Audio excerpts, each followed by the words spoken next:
Hello, welcome back to the reading of the Poem of the Man God, written by Maria Valtorta, Volume 1, Chapter 116, Part 1. Jesus speaks to Nicodemus at night at Gethsemane.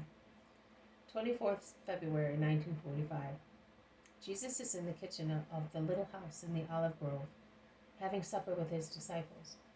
They are talking of the events of the day, which, however, is not the special happening just described, because I hear them talking of other events, amongst which is the cure of a leper near the sepulchres, along the Bethphage road.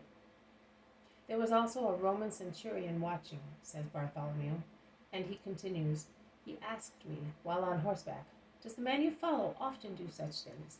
And when I answered in the affirmative, he exclaimed, then he is greater than Asclepius, and will become richer than Croesus. I replied, he will always be poor, according to the world, because he never receives but gives, and only wants souls to take to the true God. The centurion looked at me amazed, then spurred his horse and galloped away. There was also a Roman lady in a litter. It must have been a woman. The curtains were not drawn, but she was peeping through them. I saw her, says Thomas. Yes, it was near the top bend of the road.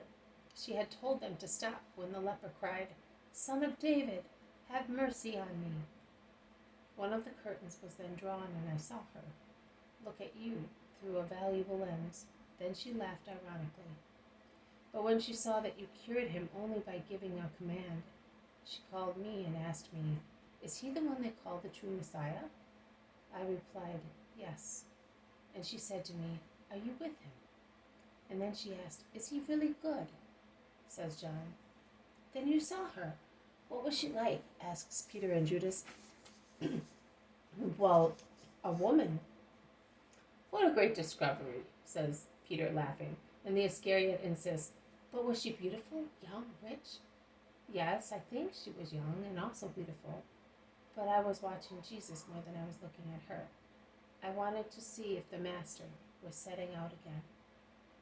Fool, mumbles Judas between his teeth. Why? Asks James of Zebedee, defending his brother. My brother was not a dandy in search of affairs.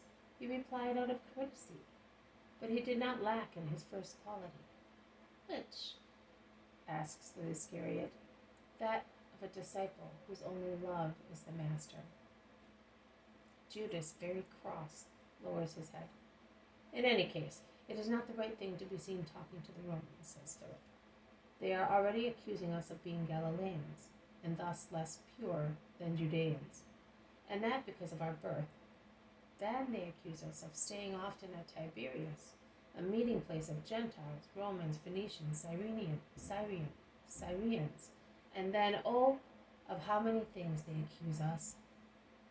You are good, Philip, and you are drawing a veil over the harshness of the truth you are telling. But the truth without any veil is this, of how many things they accuse me, says Jesus, who has been quiet so far. After all, they are not completely wrong. Too many contacts with the heathens, says the Iscariot. Do you think that only those are heathens who have not Moses' law? Asks Jesus. Well, who else?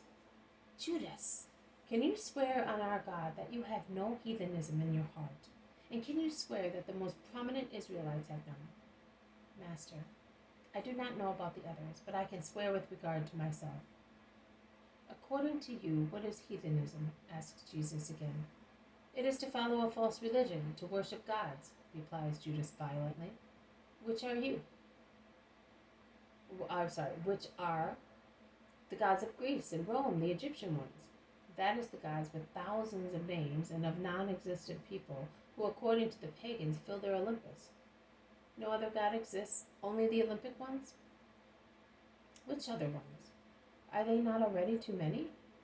Too many, yes, but there are many more, and incense is burnt at their altars by every man, also by priests, scribes, Pharisees, Sadducees, Herodians, all people of Israel, am I right? Not only, but it is burnt also by my disciples. Ah, certainly not, they all say.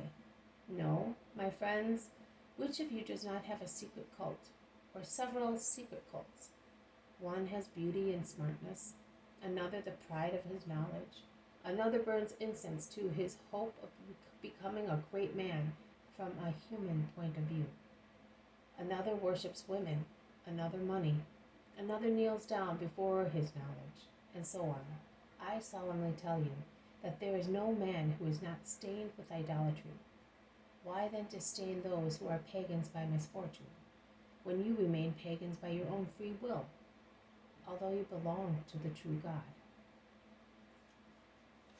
This has been a reading from the poem of the Man God, written by Maria Valtorta, Volume 1. Chapter 116, Part 1. Jesus speaks to Nicodemus at night at Gethsemane. Thank you for listening. I will see you tomorrow. May God bless you, and may peace be with you.